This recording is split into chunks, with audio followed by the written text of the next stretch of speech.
আসসালামু আলাইকুম।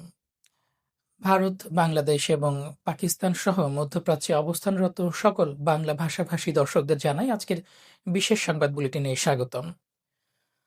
মধ্যপ্রাচ্যের ভূ রাজনীতি এখন এক অগ্নিকুণ্ডের ওপর দাঁড়িয়ে আছে। একদিকে ইরান ও মার্কিন যুক্তরাষ্ট্রের মধ্যে যুদ্ধের দামামা, অন্যদিকে সিরিয়ায় দীর্ঘ গৃহযুদ্ধের অবসান ঘটিয়ে এক ঐতিহাসিক ঐক্যের সুর। আজকের সংবাদের প্রতিটি পর্যায়ে অত্যন্ত গুরুত্বপূর্ণ। মধ্যপ্রাচ্যে চরম উত্তেজনা, যে কোনো মুহূর্তে শুরু হতে পারে সামরিক সংঘাত। আমাদের আজকের বুলেটিনের প্রধান সংবাদগুলো এক নজরে। রণসজ্জায় ওয়াশিংটন, ইরান অভিমুখে বিশাল মার্কিন নৌবহর, ট্রাম্পের চরম হুঁশিয়ারি, সময় ফুরিয়ে আসছে। ইরানের পাল্টা জবাব, রবি ও সোমবার হরমুজ প্রণালীতে লাইভ ফায়ার নৌমহড়া, বিশ্ব তেলের বাজারে বড় ধরনের সংকটের শঙ্কা। সিরিয়ায় নতুন ইতিহাস, গৃহযুদ্ধের অবসান, আসাদ পরবর্তী সরকার ও কুর্দি বাহিনীর মধ্যে ঐতিহাসিক সমঝোতা। কূটনৈতিক দৌড়ঝাঁপ, আঙ্কারা সফর, ইরানের পররাষ্ট্রমন্ত্রী মধ্যস্থতার চেষ্টায় তুরস্ক, সৌদি আরব ও পাকিস্তান। রাশিয়ার সতর্কতা, ইরানের পারমাণবিক কেন্দ্র থেকে বিশেষজ্ঞ প্রত্যাহারের প্রস্তুতি, চেরনোবিল স্টাইলে বিপর্যয়ের আশঙ্কা। এতক্ষণ শুনছিলেন শিরোনাম, এবারে বিস্তারিত। ইরান যুক্তরাষ্ট্র সম্মুখ সংঘাতের শঙ্কা। দর্শক, আলোচনার টেবিল যখন প্রায় অচল, তখন রণক্ষেত্র তৈরির চূড়ান্ত প্রস্তুতি নিচ্ছে ওয়াশিংটন। মার্কিন প্রেসিডেন্ট ডোনাল্ড ট্রাম্প জানিয়েছেন, ভেনেজুয়েলায় পাঠানো নৌবহরের চেয়েও শক্তিশালী এক নৌবহর এখন ইরানের জলসীমার দিকে অগ্রসর হচ্ছে। ট্রাম্পের স্পষ্ট বার্তা, ইরান যদি দ্রুত আলোচনায় না বসে এবং পারমাণবিক কর্মসূচি পুরোপুরি বন্ধ না করে, তবে যুক্তরাষ্ট্র শক্তি প্রয়োগ করতে দ্বিধা করবে না।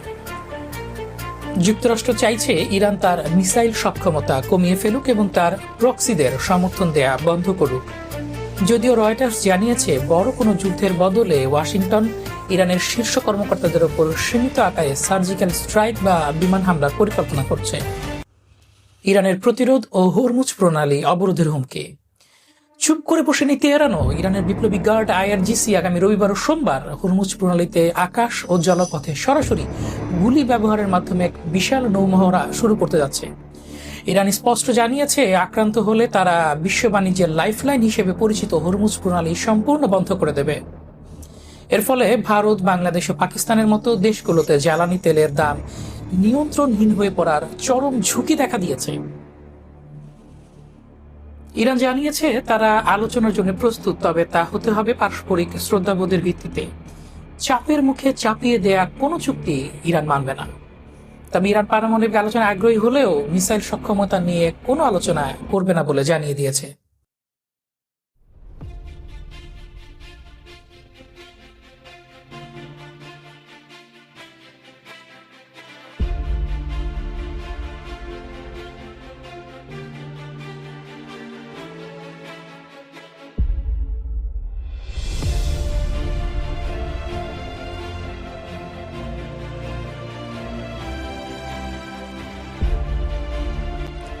প্রক্সিদের ব্যাপারে ইরানের বক্তব্য হচ্ছে, তারা সকলেই স্বাধীন, কেউই ইরানের নিয়ন্ত্রণে না।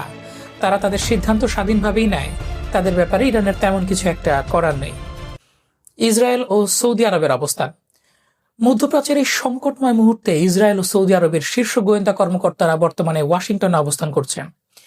ইসরায়েল যেখানে সম্ভাব্য হামলার লক্ষ্যবস্তু নিয়ে তথ্য শেয়ার করছে, সেখানে সৌদি আরব যুদ্ধ এড়াতে কূটনৈতিক সমাধানের উপর জোর দিচ্ছে।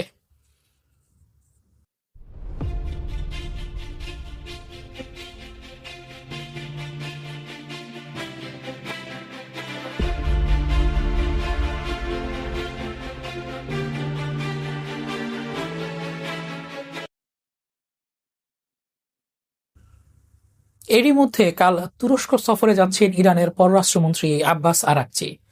তুরস্ক চায় এই অঞ্চলের নিরাপত্তা রক্ষা করতে, তবে ইরান থেকে শরণার্থী স্রোত ঠেকাতে তারা সীমান্তে দেয়াল ও বাফার জোন তৈরির সামরিক প্রস্তুতিও সম্পন্ন করে রেখেছে। আন্তর্জাতিক চাপ ও রাশিয়ার অবস্থান। দর্শক, ইরান এখন আন্তর্জাতিকভাবে বড় চাপের মুখে। ইউরোপীয় ইউনিয়ন ইরানের রেভলিউশনারি গার্ডকে সন্ত্রাসী সংগঠন হিসেবে কালো তালিকাভুক্ত করতে একমত হয়েছে। অন্যদিকে রাশিয়া তাদের পারমাণবিক বিশেষজ্ঞদের বুশেহর কেন্দ্র থেকে সরিয়ে নিতে শুরু করেছে। রাশিয়ার সতর্কতা, এই কেন্দ্রে হামলা হলে তা দ্বিতীয় চেরনোবিলের মতো ভয়াবহ বিপর্যয় ঘটাবে। এবারে সিরিয়া প্রসঙ্গ। সিরিয়ায় দীর্ঘ গৃহযুদ্ধের ইতি। সংঘাতের খবরের মাঝেই সিরিয়া থেকে এসেছে এক পাক্ষিক স্বস্তির খবর। সিরিয়া সরকার ও কুর্দি নেতৃত্বাধীন এসডিএফ এর মধ্যে একটি প্রাথমিক কাঠামোগত সমঝোতা হয়েছে। কুর্দি নেতা মাজলুম আবাদি নিজেই এই আলোচনায় অংশ নিয়েছেন। চুক্তির শর্ত অনুযায়ী হাসাকা ও কামিশলি শহরে সিরিয়ার স্বরাষ্ট্র মন্ত্রণালয়ের বাহিনী মোতায়েন হবে এবং কুর্দি যোদ্ধাদের প্রতিরক্ষা মন্ত্রণালয়ের অধীনে মূল সেনাবাহিনীতে একীভূত করা হবে। সিরিয়ার প্রেসিডেন্ট আহমেদ আল সারা একটি অখণ্ড সিরিয়া গড়ার পথে একে এক বড় মাইলফলক হিসেবে দেখছেন। ইসরায়েল সিরিয়া সীমান্ত চুক্তি। একদিকে সিরিয়ার অভ্যন্তরীণ ঐক্য ফিরছে, অন্যদিকে ইসরায়েল ও সিরিয়ার মধ্যে একটি নিরাপত্তা চুক্তি চূড়ান্ত করতে চাপ দিচ্ছে যুক্তরাষ্ট্র। তবে মাউন্ট হারমন পাহাড় থেকে সেনা প্রত্যাহার নিয়ে দুই পক্ষ এখনও অনড় অবস্থানে রয়েছে। ট্রাম্প একটি চুক্তিতে আসার জন্য নেতানিয়াহুকে 1 মাসের সময় বেঁধে দিয়েছেন। তিনি একক সিরিয়ার প্রতিও সমর্থন জানিয়েছেন। মধ্যপ্রাচ্যের এই সংকটময় পরিস্থিতি কেবল ওই অঞ্চলের নয়, বরং বাংলাদেশ, ভারত ও পাকিস্তানের কয়েক কোটি প্রবাসী এবং অর্থনীতির ওপর গভীর প্রভাব ফেলবে। শান্তি না ধ্বংস, কোন দিকে এগোচ্ছে পৃথিবী, তা জানা যাবে আগামী কয়েকদিনের মধ্যেই। দর্শক, এই ছিল এখনকার মতো আমাদের বিশেষ সংবাদ। পরবর্তী আপডেট নিয়ে আমি ফিরছি কিছুক্ষণের মধ্যেই। সাথে থাকুন। আল্লাহ হাফেজ।